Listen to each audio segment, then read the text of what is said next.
Hey, everybody. Welcome to Joe's Minibike Reunion podcast. Ed, it's season 3, episode 6. We've got the man among men in the house tonight. So everybody who's been waiting around, your patience will be paid off. Charles Minidragbike in the house, Eddie. Yay.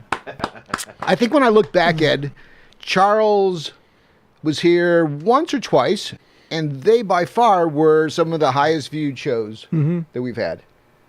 Yep. So I'm looking forward to talking to you, Charles, a little bit later on. Before we get started talking about Charles, I want to dedicate tonight's podcast to my main man, Michael. Michael's out there in FLA, and he's turning a new page. So full speed ahead, brother. No looking back. Good luck to you. And I want to thank all the folks who also sent in some nice wishes for Boom Boom's birthday. You know, she turned 49, Ed. Damn, I wish I was 49 again. Yeah. Well, it's 49, but it's really not 49. She's just going to stick on 49. Oh, yeah, right. So happy birthday, Linda. And thanks, everybody who sent in those lovely birthday wishes to her. I want to also recognize all of our sponsors. You know, the Pioneer guys continue to hang in there with me. Just when a normal sponsor would bail out, Ed, right? We're still not finished with the bike. There it is. We've got the Rutman Pioneer bike. This is the giveaway for Joe's Minibike Reunion podcast, which will be October the 13th this year here at CV Park in beautiful La Crescenta. But we're getting close. What I hate to do is exactly what I'm doing, Ed. And I'm telling the guy, don't worry, we've got a lot of time. And then what ends up happening? We run out of time. Yep. So I'm going to do that again. We're going to roll out to F&B. But thanks, Pioneer, for hanging in there with us. CRC's back with us. Thank you. In fact, Charles was asking, it's like, hey, where's my brake clean? Where's my carb clean? Yeah. Where's my knocker loose? Knocker loose. That went quick. I got some knocker loose. Do you do? Yeah. That's good stuff. It's Knocker loose and degrees or engine degrees. Yeah, I've got some of that up there, and I've got some Stay Lube too. But CRC's back. I want to thank them for all their support. You know, we love their product. You can tell by what everybody's saying. So we'll be looking forward to giving out some free CRC. In fact, my main man, Ian Cordova, who's up there, he's into sprint cars and go-karts, right? Anything that hooks a left. That's circle track racing, right? So he's got his nephew or some young, cool kid that he's been getting into racing for the longest time, and they're looking for a little CRC love, so we'll put together a little goodie bag for them. Thank all of our sponsors from Go Kart USA. Tim's back. Everybody who has been trying to get a hold of Tim these last few years, good luck at it again, but he is back in the office. I read on a post yesterday, Ed, some guy was trying to get a hold of Tim. He said he called like 25, 30 times. So good luck. But it's, and you know, I find it ironic because I don't see like Tim being the guy where like when the phone rings, the number comes up and like he knows it's Charles or he knows it's you. Like, but these poor guys that say they call 30 times. Well, they have the number to the business, you know. But I have the number to his actual cell phone. So there, well, maybe Charles, you can help these guys out a little bit later in the show because getting a hold of Tim, it hasn't been as hard as I heard it is. So we apologize for those of you who have not had a chance to get a hold of Tim. But I will tell you this: I've got some of his decals, and he did what I finally did. You know, we got smart, Ed, and we went with the smaller decals. Instead of these huge decals that we tried to put on a stupid little mini bike, right? Yeah. So everything's small. I found the ones from Ralph. In fact, I want to thank Ralph from GTS for coming out and guest starring on last week's podcast. That was pretty cool, wasn't it, Ed? Yeah. I had a good time. Yeah. He was right to the point. I love that about him. It was nice to see D Racer showing up as well. Those two guys together were doing some nice things. In fact, afterwards, she even mentioned that he had forgotten to give you some props, Charles. So, you know, Charles is used to this by now because it's apparent, even when I thought about Charles coming up here, like, who did I talk to when I was first doing the event? I started talking to guys like you, but I reached out to Charles. You know, I was doing the podcast. Mm-hmm. Who did I call first? Charles. Yep, with you. And it keeps going that way. Yeah, normally you had asked who would be a good guest or whatever, you know. Who would I need to be there? Yeah. If this thing was going to have some legitimacy. So I was like, you know, Ralph, GTs, George, Daryl, or whatever, you know. local guys, you know, that's into the hobby. You know? Well, that was what I was getting at, Charles. In fact, it was a good way, literally, to set up my intro. The folks with us tonight is, and it's unedited, and he's here with no other guests joining us this evening, unless someone comes rolling down the driveway. You know, Ed, you never know who'll come down that driveway. I know. I was going to come down that driveway with another mini bike, but I was too lazy to load it up. You know, the coming down the driveway, it's kind of like, it's symbolic. We used it with the opening for the podcast. We always wait like puppies here for people to come down the driveway. And you particularly, I love it. But like today, I was getting ready. It was getting like 10 after 5. Usually E's here about 5, right? So it's like 10 after 5. I ain't going to start calling and texting his ass, but I'm getting nervous, right? And she said, he's coming down the driveway now. So that whole coming down the driveway, it's like fucking Santa's coming down the kitchen to me. So Charles has rolled down the driveway tonight. He's with us, and he's brought some goodies. He's brought a small block. At first, I thought that was a cutaway. We've got a big block. We've got 2 engines to talk about. We've got his whole undivided attention here for the podcast. So if you have questions, go ahead and send them in. We're going to probably check him at the break. We're going to be giving away a small engine cam from Iski, like we always do. And I think the folks from Go Power USA wanted to give something away, but they're in Texas and they're already out. In fact, everybody's out riding already. They're riding in. They just had a big event in Michigan. I think it's pronounced Ubli. Is it? All these names is fucking tough for me. Ubli. So I was calling it Ubli, and I had to go back and edit that sorry post. I could have stuck an E in there, but if anybody wants to give us some numbers on Ubli, like how many bikes were out there, and if you had anything worth of note. In fact, you can't look it up in the you know that they've been inviting me to come out there. Well, we're going to be we're going on tour this summer, so your dance card is going to be pretty full. So, with that said, guys, if you have questions for Charles, bring them in. And thanks again, like I said, Ralph, for doing a great job on the podcast last week. I'm trying to get Dave Miller on this month. Our next podcast, if you want to mark it down, is the 27th, I believe, of June. It's on a Wednesday, right here, Facebook Live, 7 p.m. Pacific. Tell a friend. And if you had missed any podcast and you're bored and you'd like to check them out, you can go to YouTube, Joe's Minibike Reunion podcast, and check those out. While you're there, hit subscribe. Do whatever you want. We've got a Facebook page. We've got a website. We've got a date for the event. It's the 13th of October, so check it out. Mark it in your calendars. Jesus Christ. Ed, I hadn't seen you in 2 weeks. What have you been doing? Working. That's it? Working, catching up on some stuff at home. Trying to get a mini bike ready for the show. Well, how have you recovered, literally, from the gallbladder? That's been a month? Yeah, that's no problem. Isn't that something like a month? They reach into your gut and fucking you're here, perfect? Yeah, it's no problem now. Really? Yeah. Did you lose weight? That's what everyone says. It looks like you did, in a good way. Maybe I'm just buying a bigger T-shirt. Maybe they took out something else when they taken out your gallbladder. I don't know. I think I lost maybe 10 pounds. Good. Yeah, you look good. Truck's running okay? Yeah. Good. Well, Karen Kraus wants to send your best, or her best. Oh, really? Yeah. Yeah, send her a seat to upholster. Yeah, I send her examples of my seats. Because, you know, she does all these really, really cool seats. In fact, if you need a seat, you should probably check her out. How do they get a hold of her? They can get a hold of her on Facebook, or they can get a hold of her on OMB as Manchester 1. There you go. I was showing her some of the seats that we had done, and she does some good stuff. Yeah, we have to have her build some stuff for us. Yeah, she just did a Bonanza MX seat for me. I saw Bonanza MX for sale online. I've been snooping around. You know, I get this thing called Barn Finds. It's a social media website, and they send you daily posts when you subscribe. You subscribe for free. It's called Barn Finds. Check it out. And it's Barn Finds, literally. And it could be any kind of car. That's not so much motorcycle. There are some, but it's cars.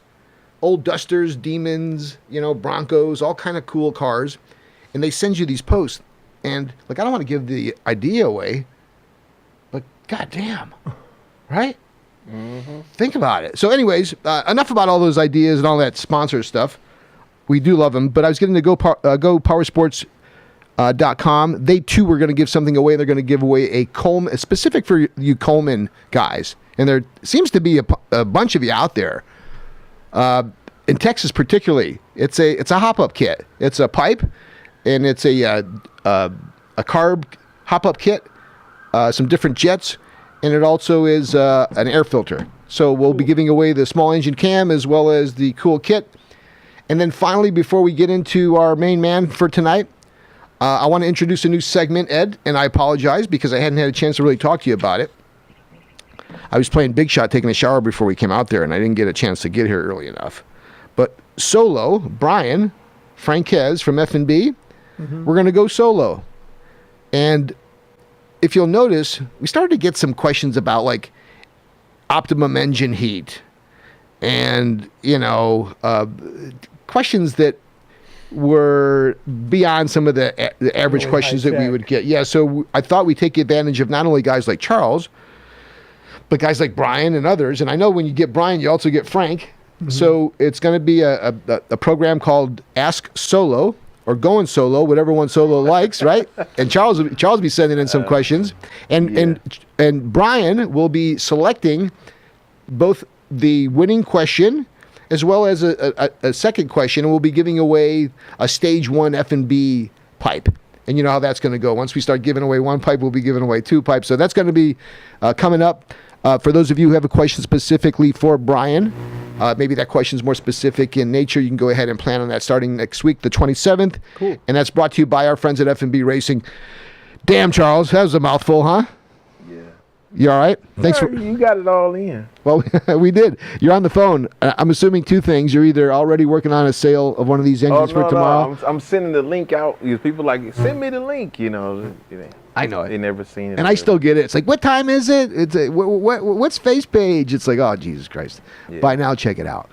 Well, for those of you who are listening, join me in welcoming again Charles Minidragbike Mosley, and he likes it all at once. The Minidragbike all at once because it's easier. You said to be found online, right? Everybody likes to separate it. Yeah, I did. And then that's like kind of way it'll come up with way too many searches. But if you put it all together, it's a little bit more specific. You're putting it all together with your Laker hat. Now you got black and yellow colors. That's the Dodger hat. It's the Dodgers with what color? That's the Pittsburgh. It's the color of Pittsburgh, but this is actually Long Beach dirt bags. All right. Yeah. They had a Long Beach dirt bags night and at Dodgers, and so they was giving the hats away. That fits you well. Hooked you up earlier. You're one of those guys where I had to go and make a special effort when I was ordering T-shirts because I can't just get away with these XLs and extra large. I got to go extra, and even hit it once. I need 3Xs. Unless, I lose 10 pounds, I can get in a 2X. Well, we hooked you up, Ed. Yeah. Out of the 9 remaining limited edition, in fact, folks, they're available. They're $20. Evil Ed limited edition T-shirts, and you get the patch as well. He probably autographed it. But I had an XXL of Ed's size and a triple XL of Joe's Minibike Reunion. They seem to both fit you perfectly. So, E, you were representing. You were out there voting. You had the Evil Ed shirt on. How'd that go over? You startle any voters when you're out there with the Evil Ed shirt? No. No? No. It was crowded, though. People were out there voting. Well, I don't know if you were out there voting in Long Beach, Charles, but, for some reason, I always thought you were Linwood. Yeah, I was in Linwood for years. I'm in Long Beach. I've been in Long Beach now for about a year, I would say. A year and a half. So we all follow each other online, and there was a photo. Remember, Ed, there was a photo of someone that they were calling a mini bike. Then there was the debate on whether there was a debate on whether or not it was a mini bike. What for those folks who hadn't had a chance to? Oh, the one that they kept saying, is this? It was me and Cliff. It was me and Cliff going back and forth about it. What was it? I think it was on Minibike Nation, I think. Yeah, I think it was on Minibike Nation. And what happened? There was. It was pretty much a mini bike, but they put some other engine. I think a dirt bike engine or something up in there. Yeah, a CR400. No. Was it a snowmobile? I think it was like a Kawasaki 500 two-stroke and a little mini bike. Is this a mini bike? Oh no, not. The one he was originally talking about was a snowmobile, and there's another one. There's like a little pit bike, but it has like a 400 or 500 cc. It was like the frame was built around the engine. They stuck a seat on it. Yeah. Right? That was it. So your deal was that wasn't a bike, and it got kind of controversial. Yeah, because they did what do they call that? not vote. They did a poll. Yeah. They did a poll. Same right? thing. I got you. And the poll, mostly, the majority went with my side. Is that CRC poster hitting you in the back of the head? Is that a pain in the ass? Just move a little bit. A little bit. Yeah, move your chair over a bit if you go, or go that way. So it was a little controversy with it because me and Cliff both are a little stubborn. You know, I'm a Taurus, so you know we kind of go back and forth like that or whatever. But no, I thought you offered an innocent remark. Well, I just don't agree on something. I normally just say I don't agree, and they'd be like, "What you don't agree on?" And then if I had to explain to you, that's when you say, "Oh man, no, that's crazy." I said, "Nah, man. Anybody with that, they will be like, no." You know. Well, like I was saying, I took it as an innocent comment, and I actually sided with you because those are not mini bikes. With all due respect to Cliff, and in fact, it's Cliff's. It's his deal, Minibike Nation, and it continues to be one of the more popular pages out there. It's Rex. Actually. Oh, okay. Minibike Rex Nation. Dutchman. But me and Cliff are both moderators of it. Oh, is that okay? So thank you for clarifying that. Yeah. My world is a little bit smaller, and I just associate Cliff with it. But the fact is that I like it, and it was interesting to see all the other reactions. But not only just what was being said, but the volume. Yeah. And with you, it's either love or hate. Yeah, well, I don't like it because it's exactly like what we do. Like if you say, well, okay, I'm riding on a bike and I'm going 40 miles per hour with a $100 Predator engine. Then you start saying, okay, well, now I want to go 60 mile per hour, right? What do I have to get? Oh, you got to get rod, piston, cam, blah, blah, blah. So that's what it costs you, $400 or $500. Or, right, go to the junkyard, motorcycle junkyard, and see a crashed out motorcycle or plenty of them, right? Sure. Buy the engine. Stuff it into the little bitty mini bike frame and call it a mini bike and go 80 mile per hour for $500. Yeah. You see? So you say, oh, well, this is still a mini bike. No, man, no. Oh, look at that. Cameo appearance. What's happening, Kevin? Say hi to Linda if you get a chance. She was expecting you. She's inside there. Yeah. My man Kevin from MG. But so it was an innocent post. I looked at it, it's like, no, that's not a damn mini bike. It's a freaking motorcycle that they're trying to squeeze in there. It goes, the way we look at it is whatever the engine came off of is normally what it is, you know. Unless it's like one of these all start off as like rototillers or industrial-based engines. And then you, now you say, okay, well, I'm going to get a Harley-Davidson 98 cubic inch engine or something, then put it into a mini bike and say, yeah, I got a mini bike. No, it's a Harley now. It's a different deal. Yeah, it's a Harley now. And even some of the engines that you brought today, you know, depending on what kind of frame these bikes are, you know. In fact, let's get into that.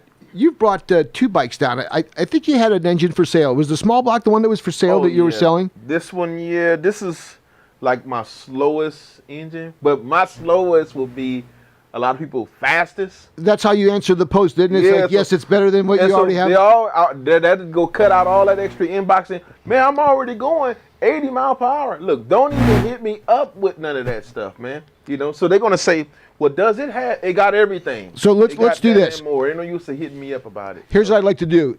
I noticed that you have the other engine bolted down. Move the. Let me get that sprocket out of your way, Charles. And get that small block in front of you so that you can take folks through it. Because a couple things. Did you get any legitimate nibbles off of your post?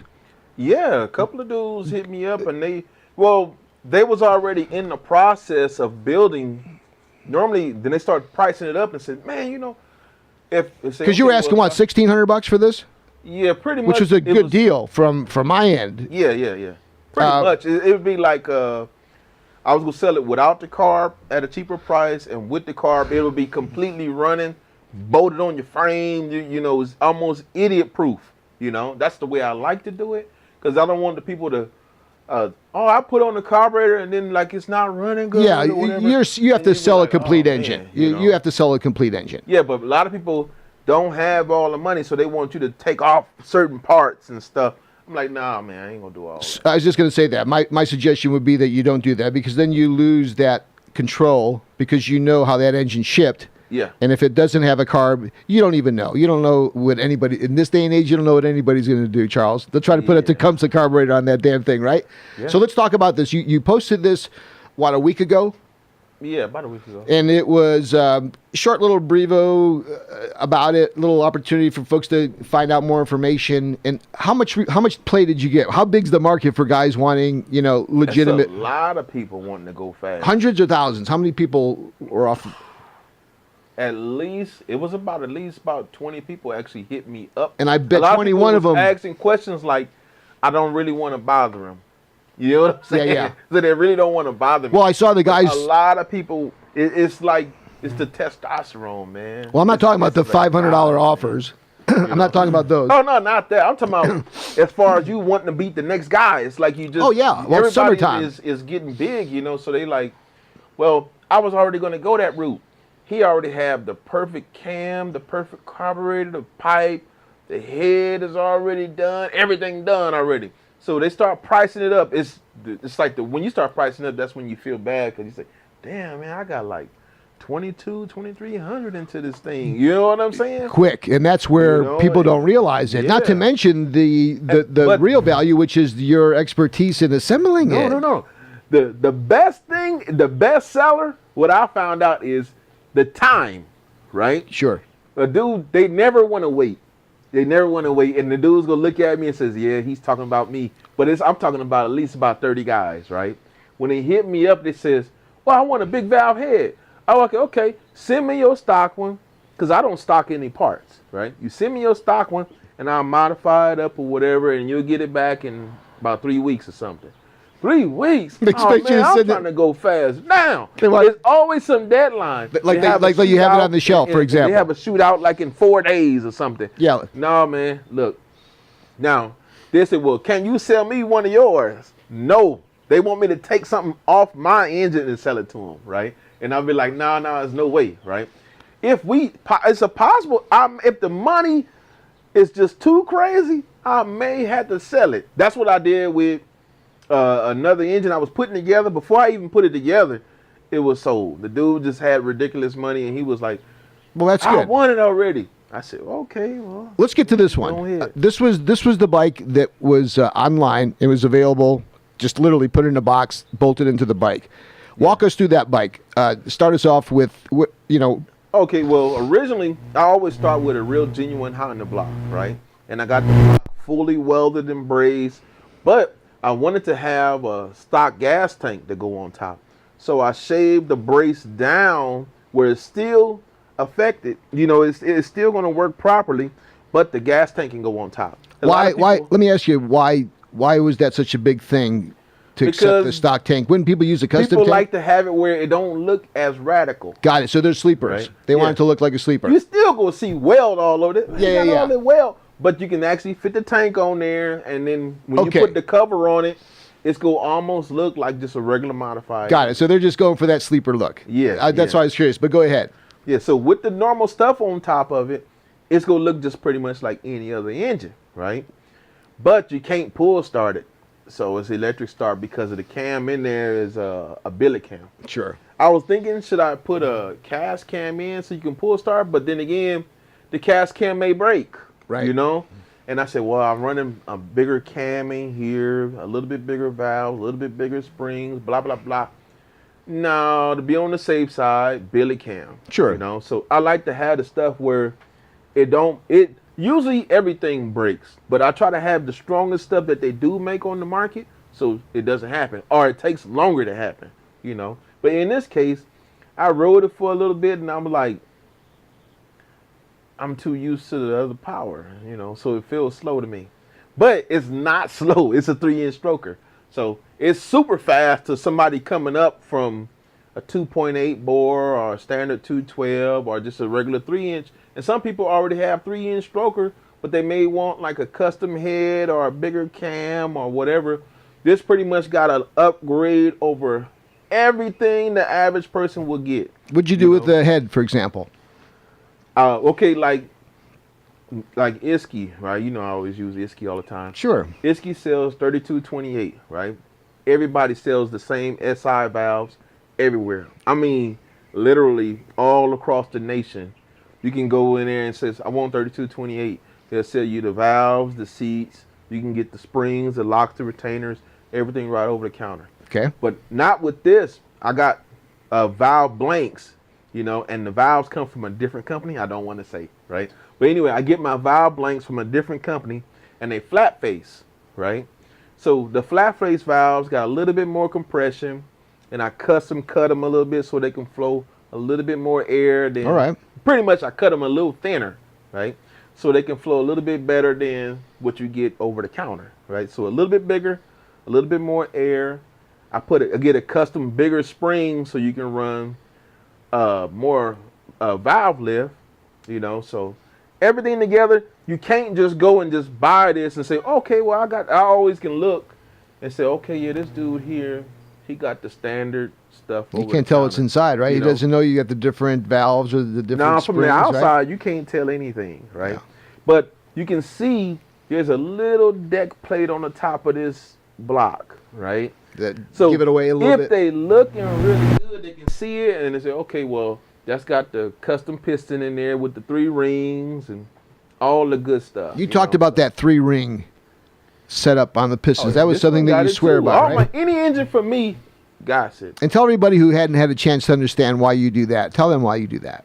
Well, normally any automotive car, motorcycle anyway, they all have 3 rings, right? Except for 2-stroke. But any 4-stroke has 3 rings. They have a compression ring at the top, the middle they have a scraper ring, and the bottom they have an oil control ring, right? That's normal. But with these aftermarket pistons, they only have 2 rings, right? So I'm like, man, I get so much blow by in the crankcase, you know?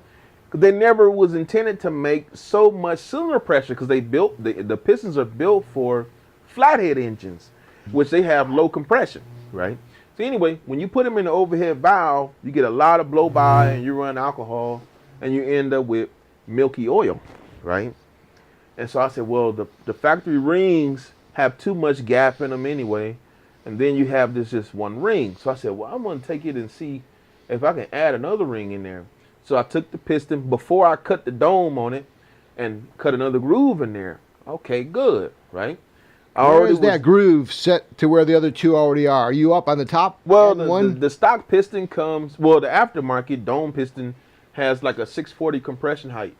So you have so much, you can cut off a whole 100,000 off the top of the piston and it still be safe to run. But I say, well, if I cut that off, I can't then put the extra groove. I put the groove right where you would cut it off, right? Yeah, without and topping so it. I moved the compression ring to the top, but then I started going overboard over that, right? I started doing the gas ports, right? And the gas ports, I made a video about it. It pretty much pushes the rings up against the wall, right?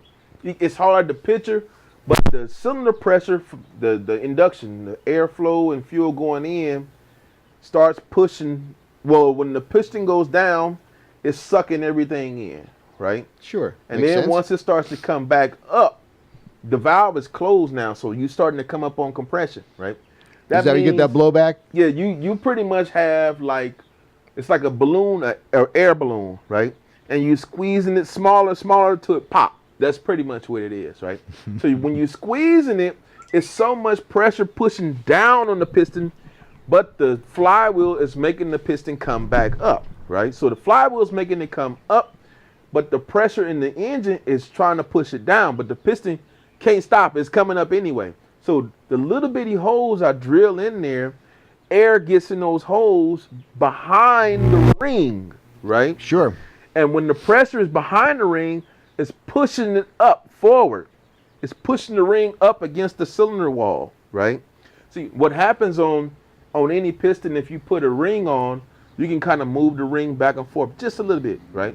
We talking about a little bit of play. 0.02 of an inch is real small, 2-3 of an inch. So when you do that, when you have that thing pushing you from behind, it's hitting the wall and scraping the wall on the way up, or it's sealing up everything. It won't let it, it won't let it flutter. They call that ring flutter, but it won't let it do it. So I said, well, it's still getting a little bit past, right? So then I started getting these Total Seal rings, right?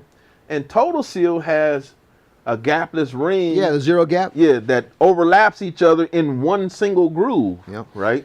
So I started getting those, and I put that on the top ring, and I put the stock top ring on the middle ring, right? Oh. And I use the regular, because when you get the piston, you only have 2 rings. You have the oil ring and the compression ring.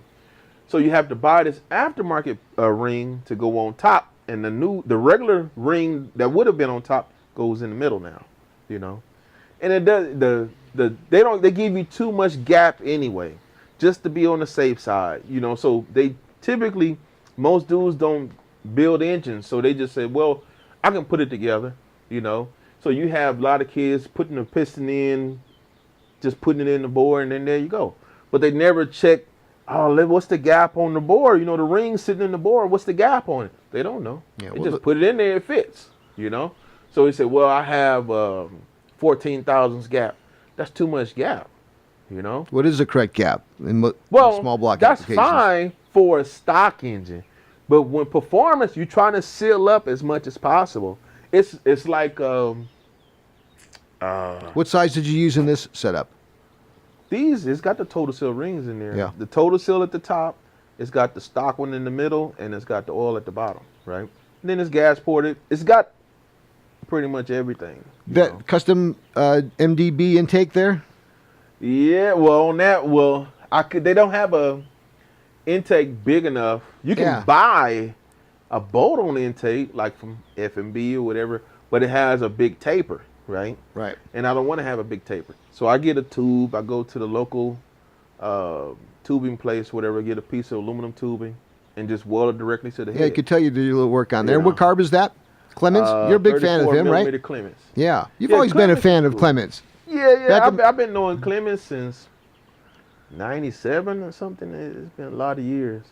But I don't really use him.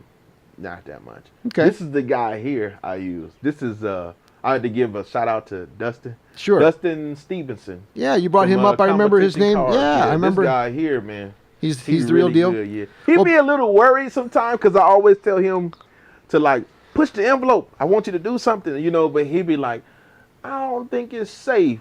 So he normally would limit He has done some things out of the box, but he kind of limits some stuff, thinking like it may not be. Yeah, you push him a little bit, and he pushes you. Yeah, cautions but you the good thing about it is when I push him and he do it, he learns something, and he says, "Now I can do this all the time." See, and it makes you a cut above the other guys because the other guys are just doing the norm. So now that pipe, we got F&B action on that one, huh? Yeah. That's pretty much the easiest way to go. You know, ain't no use to, you know, having nothing custom made and all that. I was like, oh, put a chrome Mosley 3-stage, custom, all that other. Nah, I don't used to doing all that. Oh, everybody's talking about F&B still. This one here, this is just like my original F&B pipe. It looks right on there. It looks right on there. So, what are we looking at numbers wise on this engine, Charles? Horsepower, torque? I would say about 35 horsepower. I would say. Huh. Yeah. What about Rashawn's bike that was out there at GTS? Yeah, well, that's about 40 horsepower, you know. But I don't know if you want me telling how much power. But yeah, that's pretty much how it is. But I can't tell you the details on it because he be still trying to race. And I tell him that nobody really wants to race him because they see it has a billy head on there. And when they see that, even though they say they're not scared of it, they don't really want to race now. I owe Rashawn an apology because when I was talking about his engine, when Ed went to the GTS show, I was away. I wasn't able to go. I seen Ed there. Yeah. It looked like it was a cool, chill little deal there. Yeah. I was talking about the engine. I had mine in mind, the one that you built with Big Belly George Okay, at 16. And I asked Rashawn if this was 16 horsepower. He's like, no, it's a little bit more than that. Yeah. So sorry, Rashawn. Yeah. I think you won a camshaft that show. It was just coincidental. Yeah. So hopefully. Well, a lot of dudes, they want to stay on gasoline. So you kind of got to go a little milder. You know, you don't want to go too crazy with it, you know. So, Charles, in the right hands of a guy who knows his stuff, he's going to be able to get through this whole season with this bike without blowing up his engine if all you got to do pretty much is takes care of it, right? Oil and fuel. The main thing is oil because a lot of dudes, they run without oil. You know, I just got an engine for, what's his name, Alberto? They ran too low? He didn't have no oil in his engine. How does that happen, Ed? How did, you know? blows it out the exhaust. Yeah. Well, I mean, yeah, at some point, but like unless you're riding the hell out of that bike. Oil's leaking, or you're blowing it out the exhaust. Well, the guy who has that engine is going to be racing it every time, and he's going to be racing it 6-8 passes. You know, well, normally you don't never go full speed. Full speed, that's what I was talking about, the full speed. If the bike goes 90 miles per hour, you really don't want to just keep going up and down the block 90 miles per hour. But you know, and that's when the engines go. Yeah. And that's what I was getting at. And most of those guys are doing that. You normally cruise at like 70. Yeah. And then if a race happens, you actually finally do a full blast. You've got the winning. Yeah. So what about torque on this motor or engine? I would say about like 22 to 23 pounds. It wouldn't be that much. Okay. So for $1,600, you literally have your chance to walk away with a summer race engine here, which is... Well, most dudes are trying to build one themselves. The main problem is when you're selling it, I'm trying to get all the money at once, right? Sure. And most people build an engine pretty much similar to this, but they build it in steps. They might have 300 here, 400 here, and so on and so on. And they end up spending $2,500 in the end. And man, I didn't spend $2,500 on this thing, man. Sure, and what may look at would end up with about 30 to 31 horsepower. It'll be a little bit less than this, only because they don't know the combinations that I do, and I'm like the only person that can do the custom valves or the bigger springs or the bigger cam and stuff. Well, there's also a benefit, Charles, and see whatever they can see. Yeah, but there's a benefit outside of that, Charles, which is that you built it. Yeah. You stand behind the engine to some degree. Yeah. When you sell somebody a motor, you can't afford to, nor do you sell it being responsible for that thing that month, that year, next year. But you're there for them when these guys need help. So the engine, that reminds me, the guy in Detroit. You know, there's another Charles in Detroit I had met many years ago, right? And Charles Harris? Yeah. And Pizza me boy. and him had talked. What's happening, Charles? Many years ago, back on from oldminibikes.com or whatever, right? Right. We was on there, and he was getting beat on by a lot of dudes. Local guys are beating him, and he was like, "Yeah, they just beating me because he's heavy. You know, he was 250 pounds." Yeah, I met the guy. So he says, "Man, how heavy are you?" I said, "Man, I'm 260."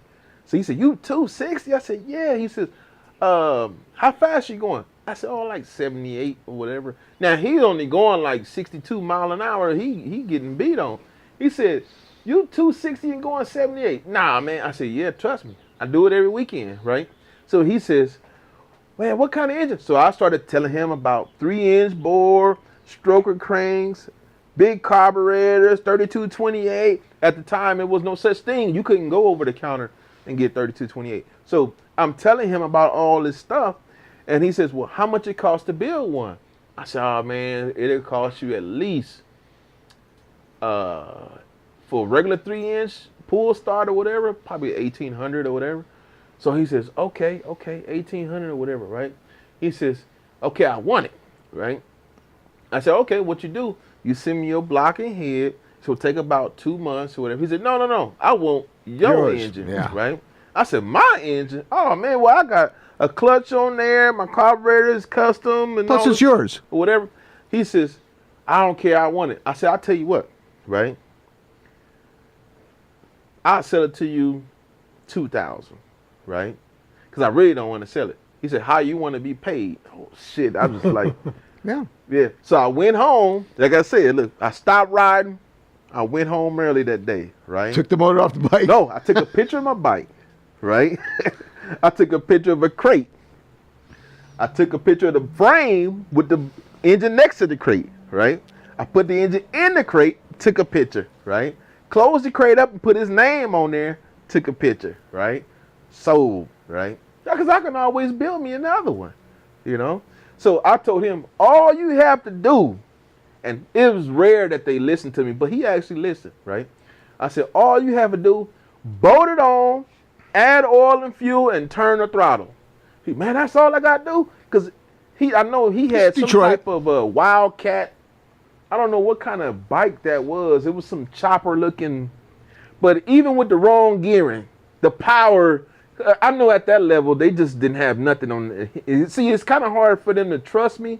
But I'm saying it's nothing they can do, right? They ain't on that level right there.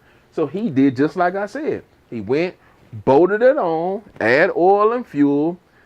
I even sent him the throttle with it. So all he had to do was slide it on the handlebars, right? Tighten it up, and whoop, and he just beat on everybody, right?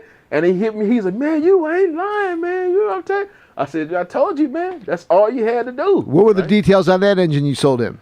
That was a small block bike? Yeah, it was like this, but it was only a stock crank. It wasn't even a stroker. Oh, okay. You know, so Is he still riding with that bike? Nah, or that motor? Long okay. time. He been.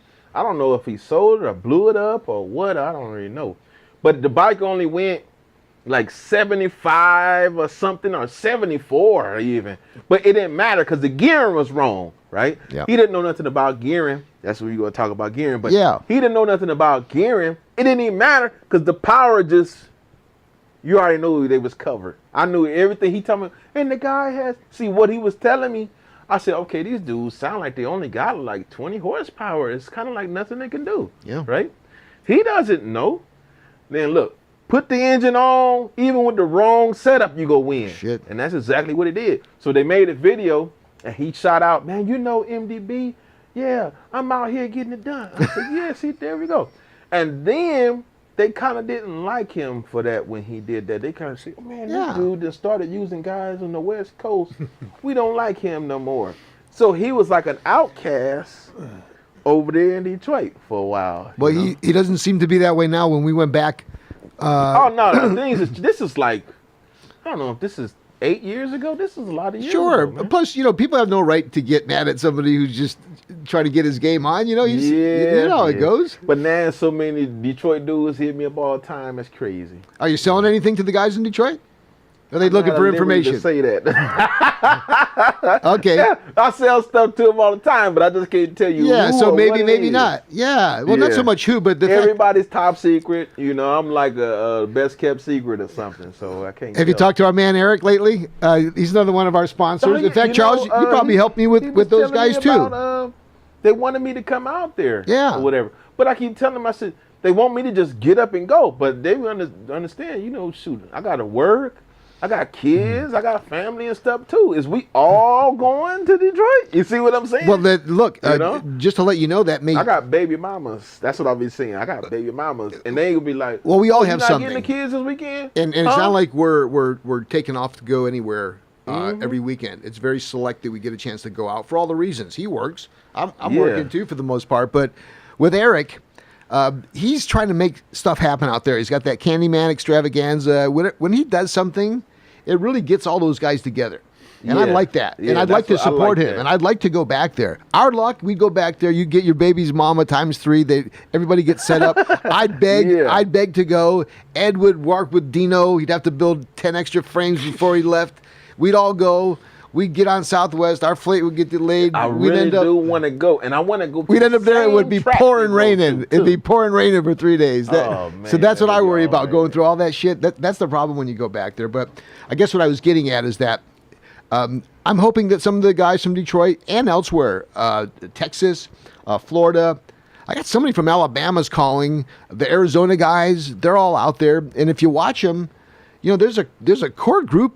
It's in a lot each of those Florida guys. Florida guys, yeah. Arizona, Florida, and I got a lot of dudes sprinkled in there. It's a lot of. So let's sell this engine. Let's sell this engine. If someone who's listening now, really, Charles, even if it was someone that you had been talking to that hadn't quite yet committed to, and you know who those guys are, right?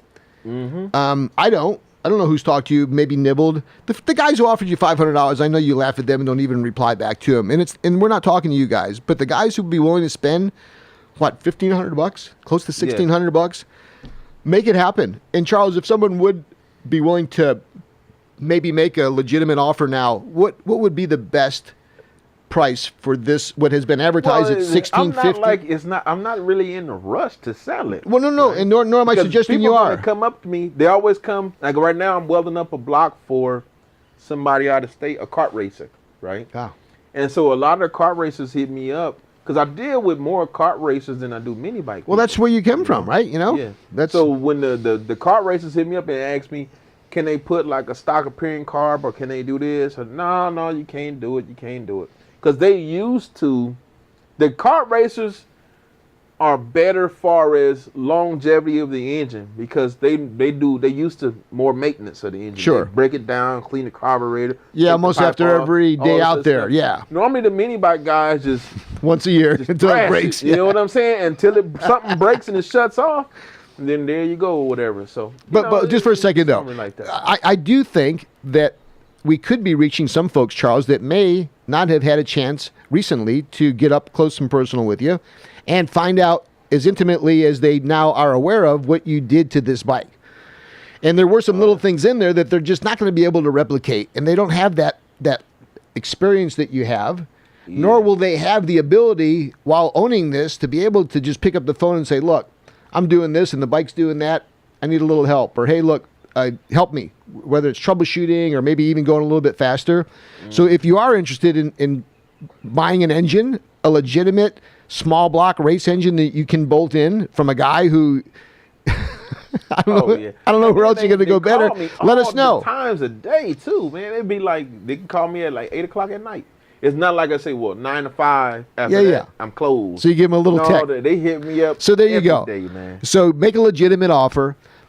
We talked a little bit about some of the tips and tricks he used. You used the different valves. And it's interesting that you did because SI, most people stop there, right?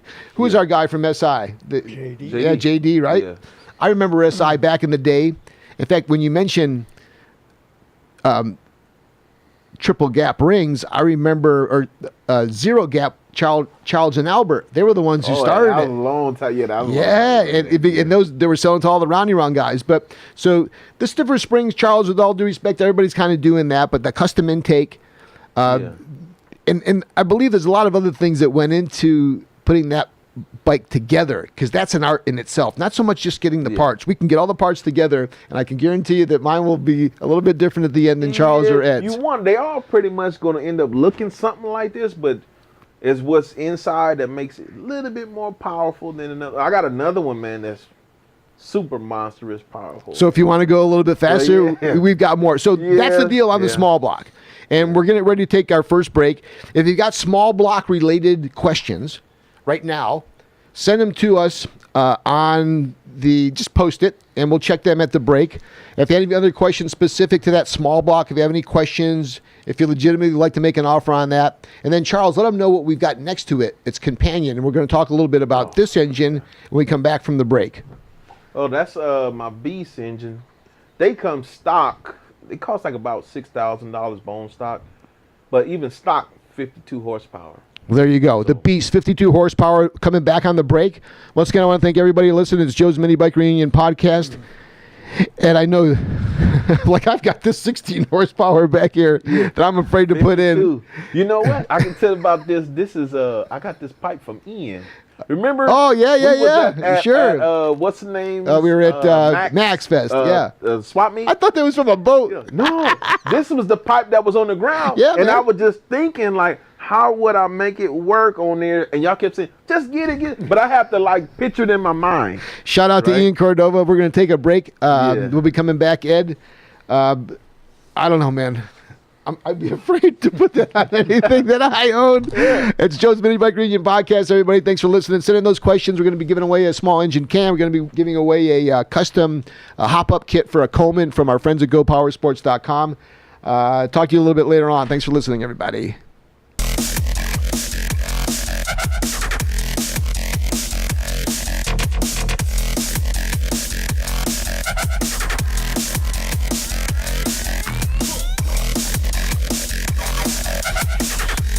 Is your car stereo a little outdated?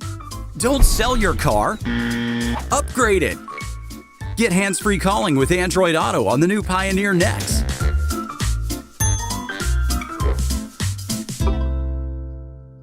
New from the makers of legendary Brake Clean, the Shop Size Brake Clean Pro Series. The larger Pro Size can has 50% more of the brake clean you've trusted for over 47 years. Also available in 3 non-chlorinated formulas.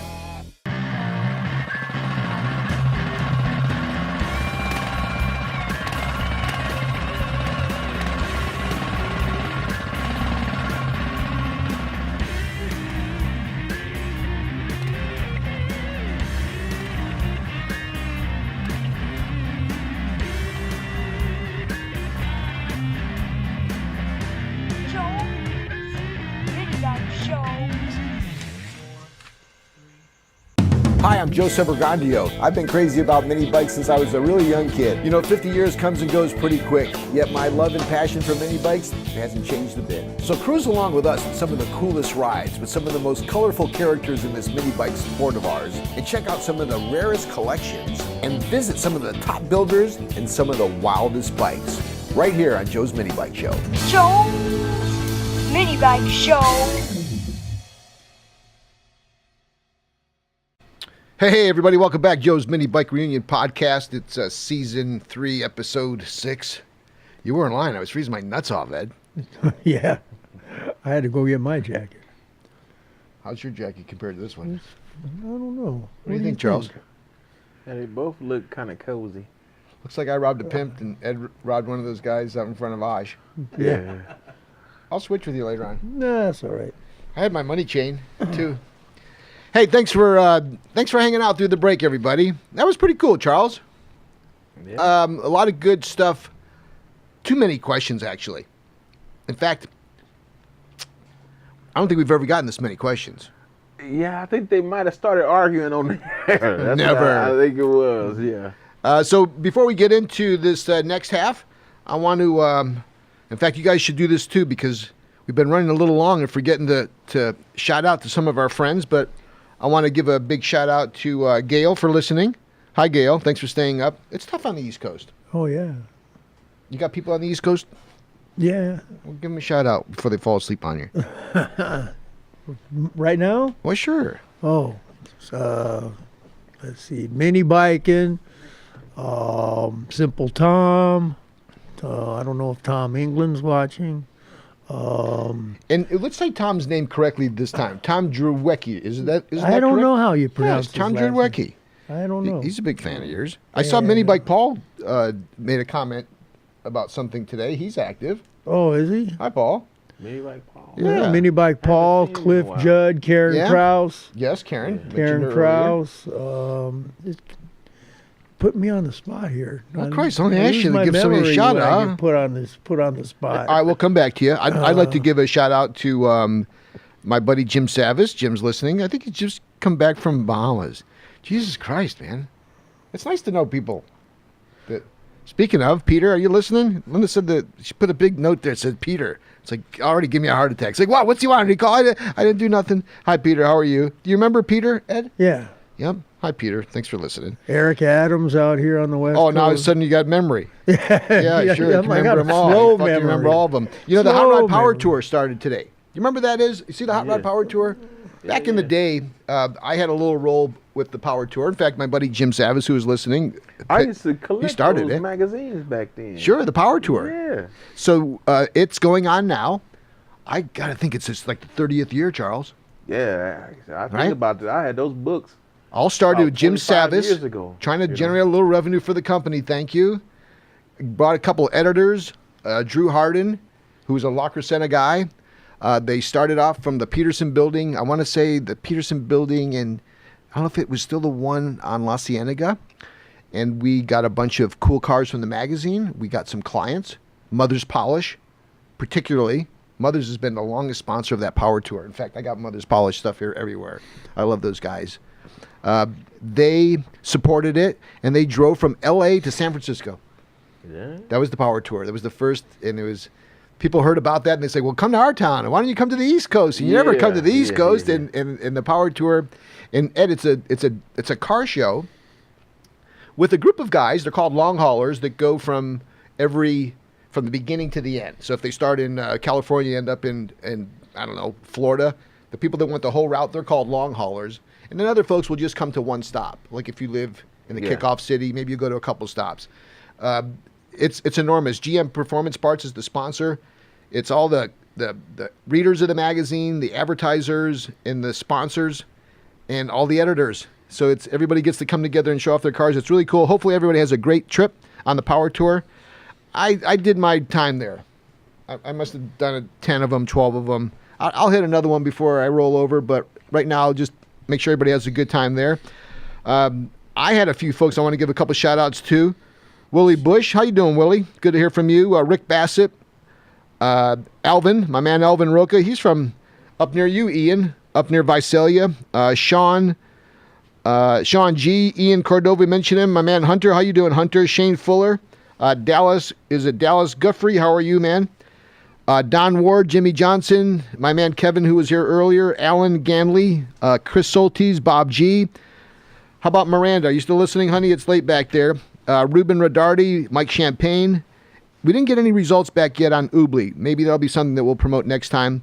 Neil and his wife said to say hi to you. Oh, cool. Yes, Hi, Ellen. Neil. Yep.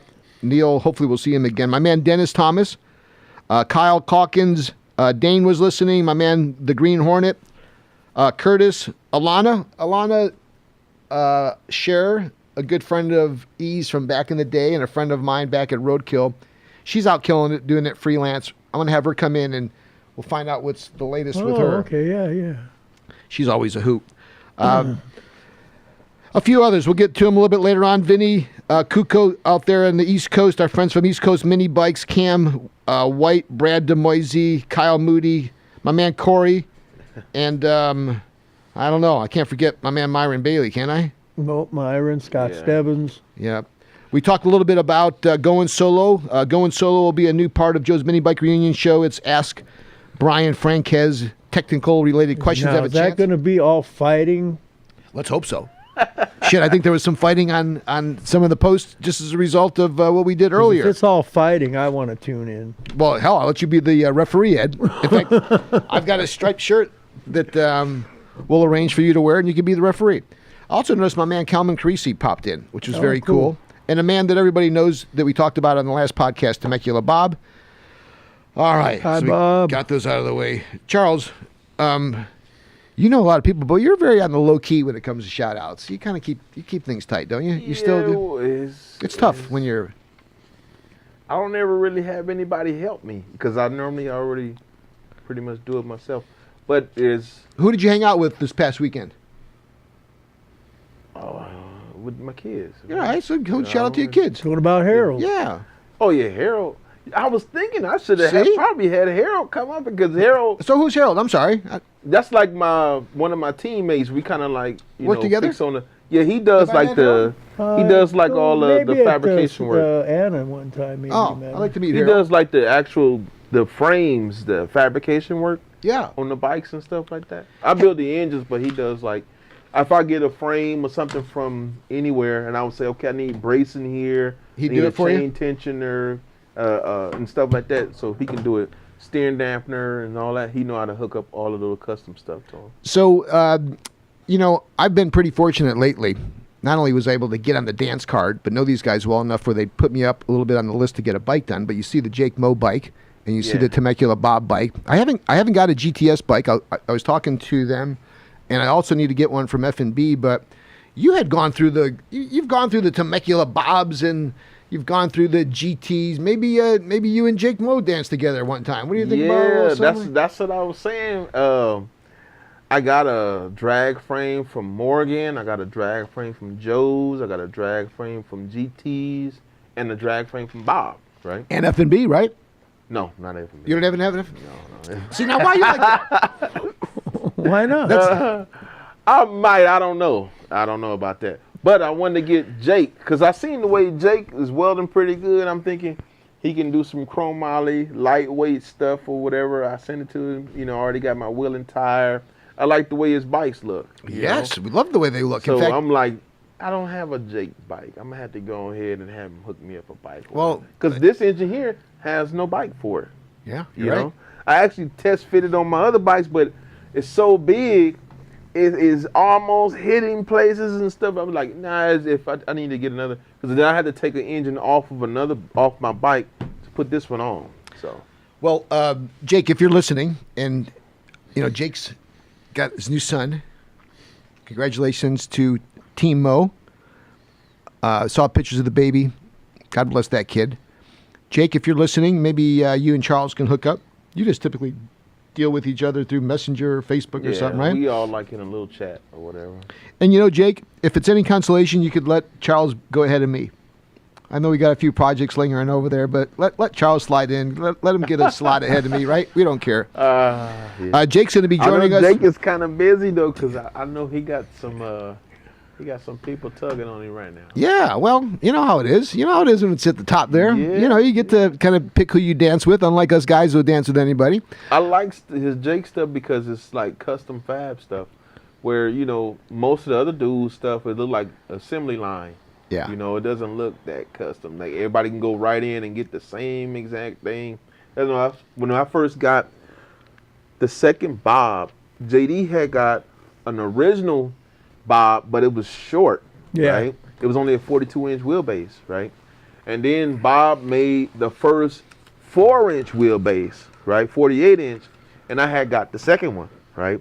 Which was cool, but they looked the exact same. And then they ended up with like about 20 other guys with the same exact looking bike, and then they're all the same, different colors. And I get that too. In fact, let's face it, especially guys who like Tacos or Bonanzas or the traditional manufactured volume bikes, you know what they are, you know what they look like, you want that.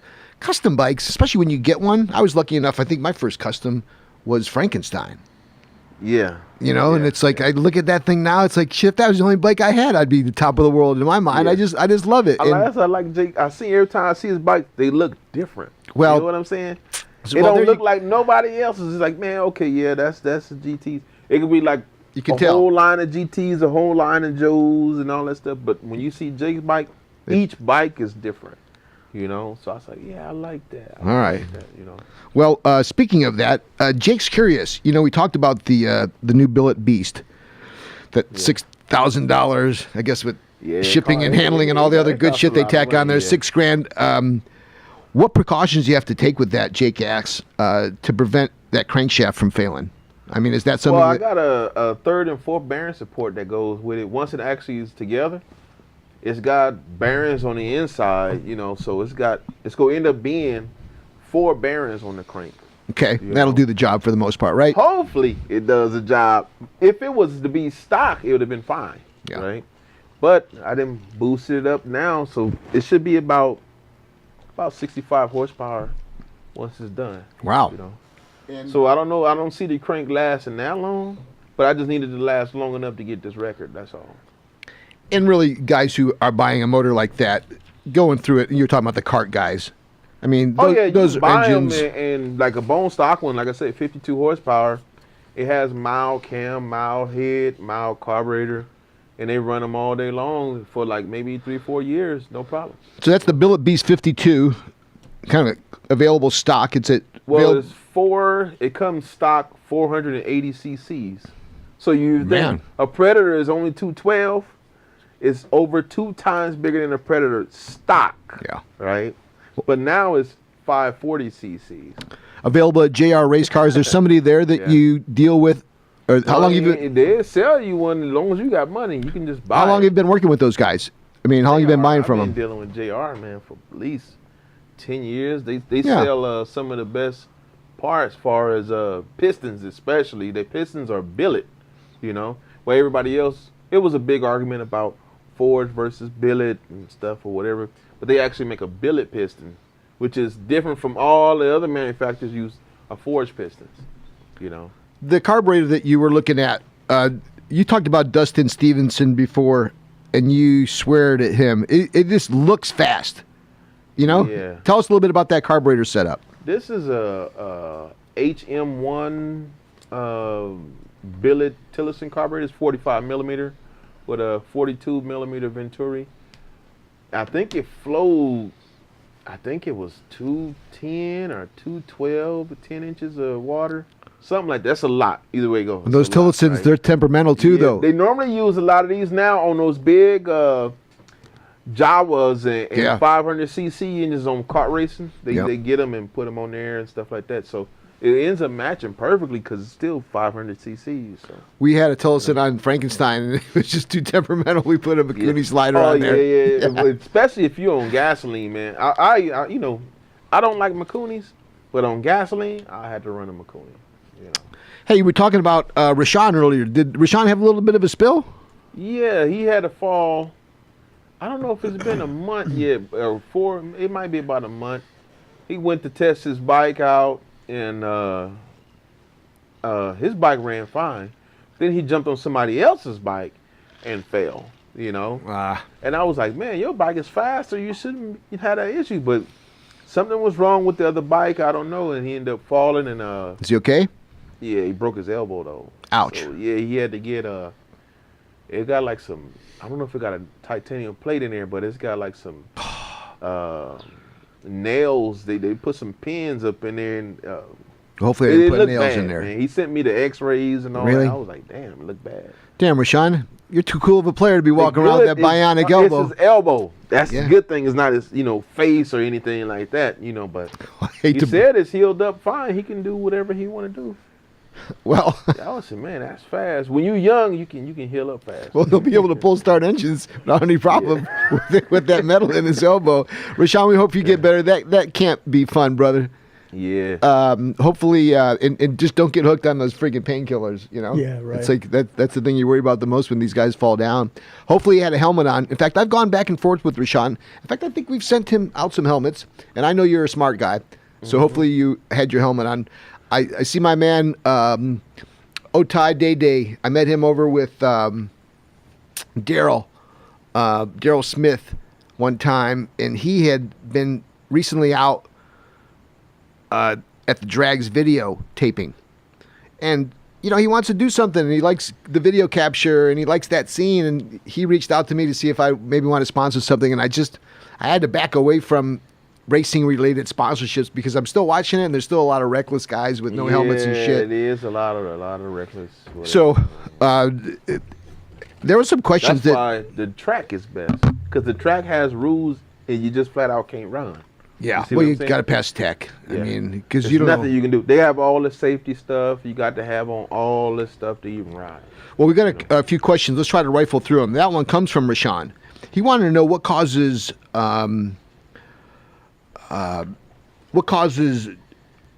jug to blow off. Yeah. Oh. And what factors cause that? That's engine harmonics. The engine spinning over and vibrating. You can't never really balance these engines where they be 100% perfect, and you get the flexing of the crank swinging around, and then you have the cast. It's better with a stronger made aluminum alloy. It's stronger and it can hold that bearing swinging at 10,000 RPM. But when you're dealing with the cast, it'll move a little bit, and that shaking at that high of a speed, you can put your hand on it, you can feel vibration, and after a while, it'll crack on off. That's the reason why we weld the blocks up. If we didn't weld the blocks, like the one I posted about a week ago, had the whole jug blown off, you didn't just spend like $1,700-$1,800 on this engine trying to be top secret, to trick some guys. But once you go and run it one time and you run 90 miles per hour, you exposed. It don't make a difference how big the engine is. You still run 90. Just like when Dom was stock size and he ran 90, you're not going to race him. He ran 90. Yeah. You know what I'm saying? You're running 85. You're not going to race. So they thinking hiding the size of the engine is going to get him any races. But the speed is what you can't hide. You can't hide the speed. Curtis talked about gearing and how that's a topic that most people don't get to in the midst of talking about the engines and the carburetors and the intake and the exhaust and everything else, the cylinder work done.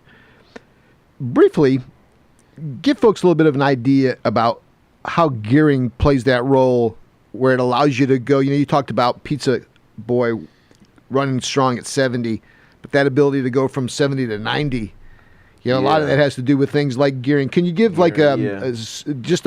your version of how gearing comes to play and what you want to keep in mind?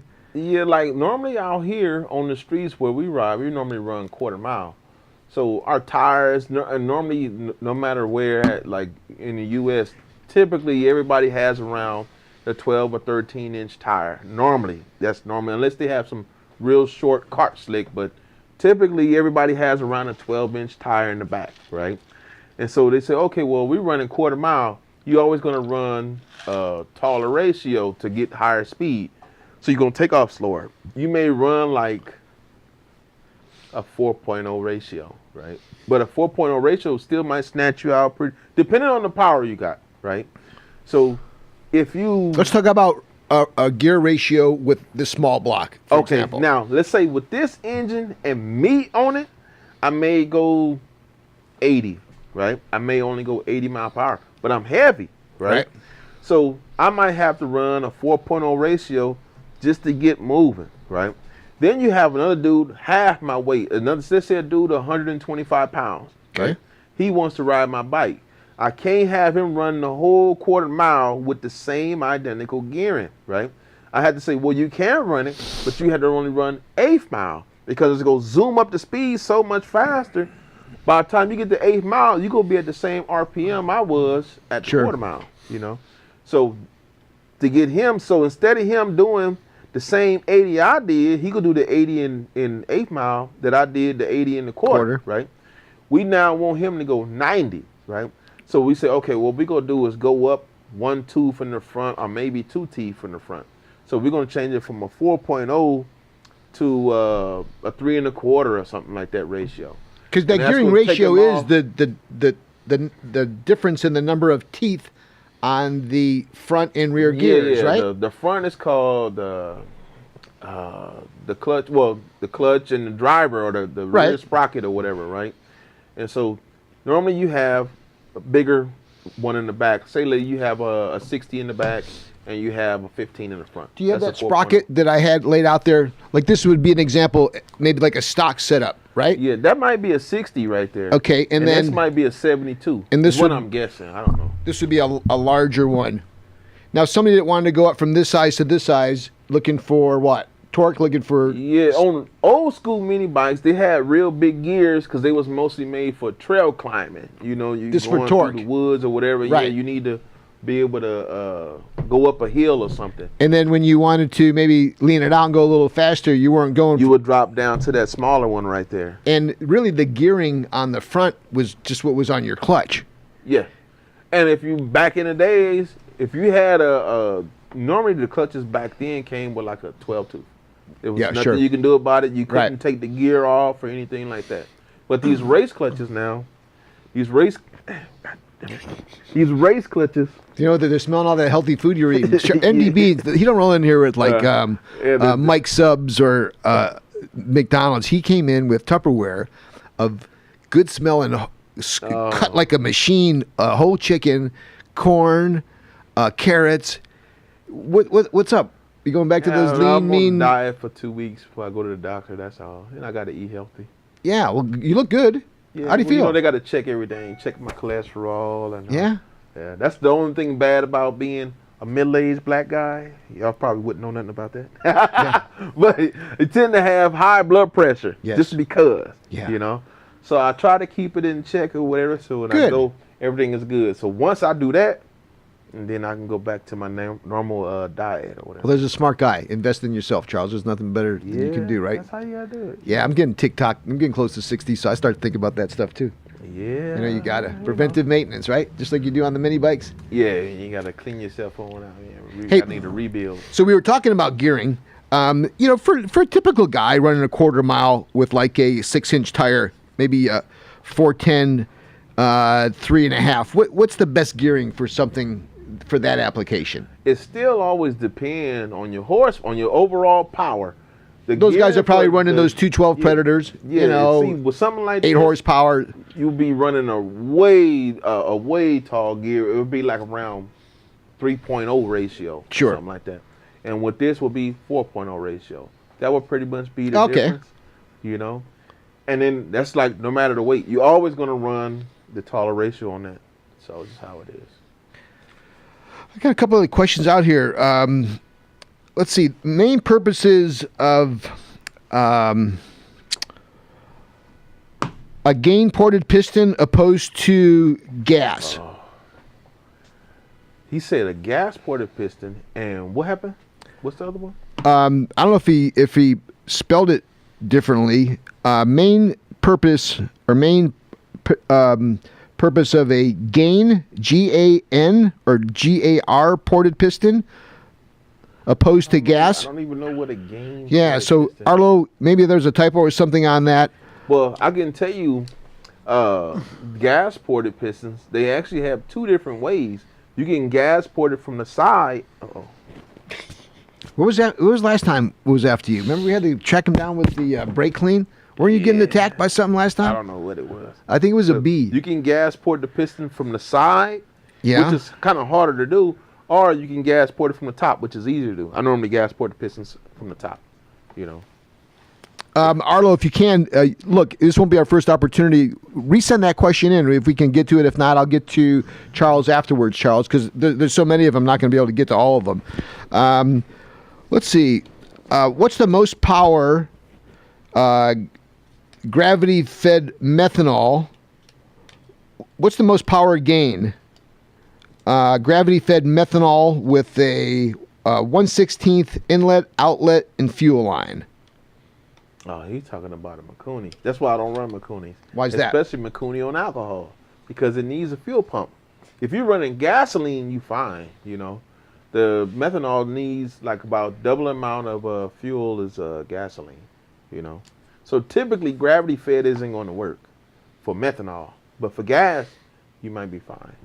So, but he's trying to ask for jetting, you know, for whatever. But yeah, that would depend on your whole entire engine build. So we all got what's the engine?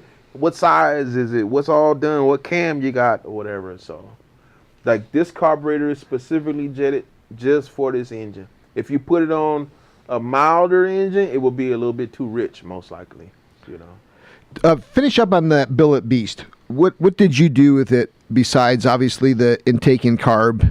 Oh, the exhaust and man, it took me at least 4 months to do that head.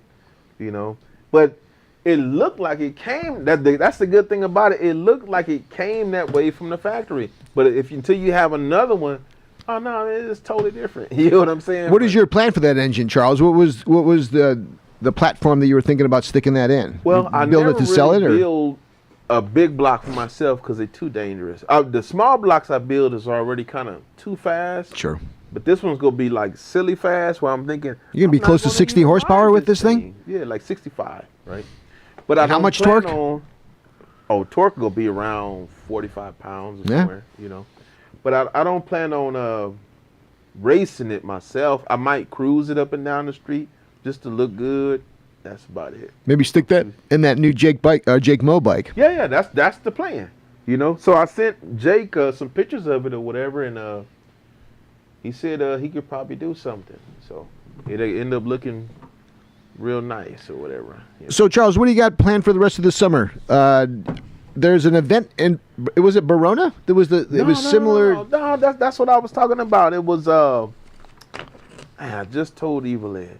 What was that? That was There was an event going on. Field? Yeah, Eagle Field. Eagle Field. Yeah, right? Where's Eagle Field? It's the day after your reunion. Okay, so we're the 13th is Saturday. It's Sunday the 14th? It's on a Sunday. Now, where is that? It's Eagle Field is way up north, almost Fresno. Oh, no shit. You know, yeah. Really? It takes about 3.5, 4 hours. And what's the big thing about it? This event? They're going to allow mini bikes. Okay, well, hell, and they're going to have we can be timed. And they actually told me it's better if the mini bikes are fast.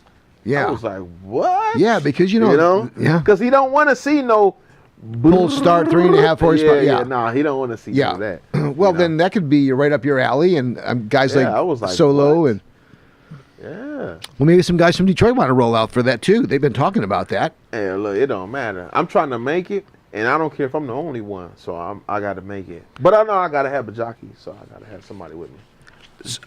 What else is new coming down the pike with you? You've been working on anything else that you can share with us? Yeah, it's so much stuff. But like you're still doing the heads? A lot of guys. I've been dealing with a lot of guys in Florida, and they might be watching. I don't know. But a lot of these dudes are big block. They just skipping over. Yeah, the whole small block scene. Well, it's a few guys with small. What are they doing though, Charles? They street racing? Yeah, they're doing pretty much the same stuff we doing, but they're a little bit more. See, Florida's a little easy. They advancing very fast. Well, they don't have any choice when they're stuffing in big blocks in those bikes. Instant. Yeah. Right? And we talking about at least 400 cc's and up. See, but down there, you guys ought to know down in Florida, Moroso's friendly. Moroso is somewhere near Fort Lauderdale. I don't even think they ain't doing nothing on the track. They should, though. Just straight street race. And at Moroso, check out Moroso Park. If you guys are big block racing on goddamn mini bikes, you need to go to Moroso Dragway. They love mini bikes. You can camp out there. In fact, we used to camp out there. It was like you stayed there for the weekend, man. Feed the alligators. It was great, man. It really was.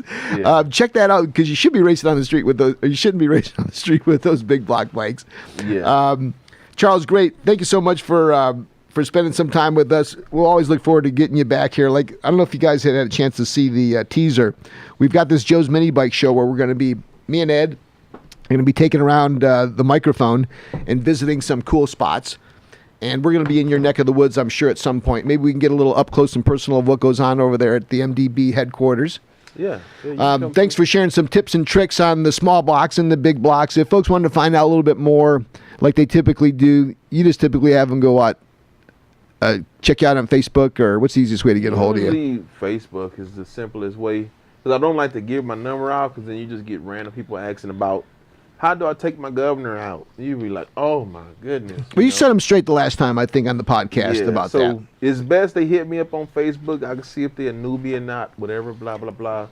And my buddy, he even deals with a lot of that stock stuff. You know? My buddy Harold. Okay. Harold, shout out to you. Maybe next time Charles around, we'll see you.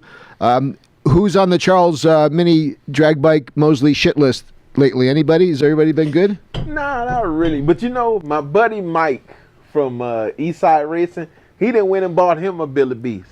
So he's ready? He's ready to... Yeah, so now he done went and bought one too. I don't know how much he got it for, but he got a stock one though. Which is a good, I ain't worried about it. It's stock. Was that a little call out, Ed? What? No, I would think so. It seemed like it. I've been racing them for years, but it always been handicapped. I always had a small block versus one of their big blocks. Uh-huh. You know? I like the East Side guys, though. Yeah, they cool. You turned me on to, was it Joe and his son? Yeah. No, but Mike. Yeah. Mike, I haven't met Mike yet. go way back, man. He one of the best racers back in the day. But I ain't seen Mike out. Every time I'm out, I see Joe and his other son. Yeah, he don't get out too much, but he got a real nice bike from Shane. He got that bike JD used to have. Oh, really? Remember, it was Shane built it for JD. JD sold it to Brian, PT Brian, right? Right. And then he bought it from Brian, right? Oh, okay. That Gravedigger bike. Oh, yeah. Really, really nice. Digger. Yeah. Man. That bike was out there. It's really nice, man. Yeah. I like the way that bike is designed. So I said, if the tire was a little bit further back. So I don't know, my brain will be all over the place. It's a showstopper, though. You can see that bike. Yeah, you can see that bike causing a big crowd. I like that bike. Yeah, man. That thing is, man. Well, thanks for listening, everybody, to Joe's Minibike Reunion podcast. I do have a couple other notes. The Grom guys, our Southern California Grom riders, and even the guys with the Kawasaki's, and even the Ruckuses and the Met trucks. Bing's Toys 1, they've got a ride up at, they call it Cochino Chino. It's this weekend. If you're into Groms on the SoCal scene, just go on Facebook or Instagram. It's Bing's Toys #1. He's coordinating all that. Bing's such a cool guy. He actually helped us with the Groms that attended the show last year. I still ride my Grom. I got my Suzuki Van out there. Looking to have some fun with that. Chopping my fender hopefully sometime this next year. I was trying to get it done in one day. Shout outs to Alan Bryan, Richard White, Leo Zachary. And for those of you who I missed, we'll catch you the next time. It's Joe's Minibike Reunion podcast. It's the 27th, I believe, our next podcast on Wednesday. And I'm not sure who we're going to have, Ed. Either maybe Dave. And I need to talk to you about a couple other things, too. We've got to announce our Hall of Fame, which is upcoming at Joe's Minibike Reunion the 13th of October. More information on that on our Facebook page and on our website. We've been working on that. We're close to filming our first episode for Joe's Minibike Reunion show. And I've been thinking a little bit more about that, Ed. And we got more choices than we know what to do with, so it's going to be fun. Cool. Look for Evil Ed on that. And if you get a chance to check out the teaser, thanks, E, for putting that together. E, what's happening with you? You've been doing events almost every weekend. What are you up to this weekend or upcoming? He's going. Taking a break. He's going camping. Going camping. Oh, that's right. To Vegas, Yeah. And then I got to walk in 6 weeks in San Diego. So you had a successful walk this past weekend again, huh? On the scleroderma Outlook. Good turnout. Made about 65K. So Good. Folks want to find out more about that. How do they do that, E? go to sclerowalk.org. Sclerowalk.org. Great site. Love you, Christine. All right, folks. Joe's Minibike Reunion podcast brought to you by Pioneer and a slew of others. Thanks for watching. Oh, you know what we need to do? We need to give away our prizes. Yep, Yeah, we need to give away the cam. We need to Yeah. give away Go Power. So what do we got here? We got the Go Power kit. In fact, it's a pipe it's built just for those Comans. It's a air filter, and there's also a carb kit with different jets. It's somewhere in the Joe's Minibike Reunion stash. We're going to give that away, and we're going to give that away to Arlo Davis. And Arlo, we'll find out more about that ported piston question that you had. And Charles, I may have to hit you back. We're going to set you up, Arlo, with that. And then the winner on the the cam? Yeah. In fact, I was getting them sent to me by Tim, and then I was sending them to whoever the winner was. I said, Tim, we're mailing this stuff out on this. How about I just send you the name? So whoever wins the cam, Tim will send it out directly. And on that one, we're going to go with, let's see here. It was the...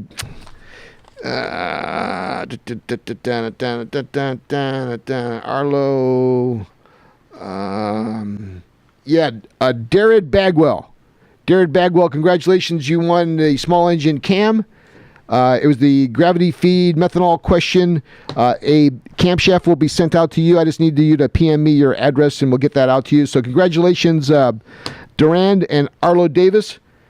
Look forward to talking to you guys next time on Joe's Minibike Reunion podcast, 27th of June. See you next time, everybody. Bye.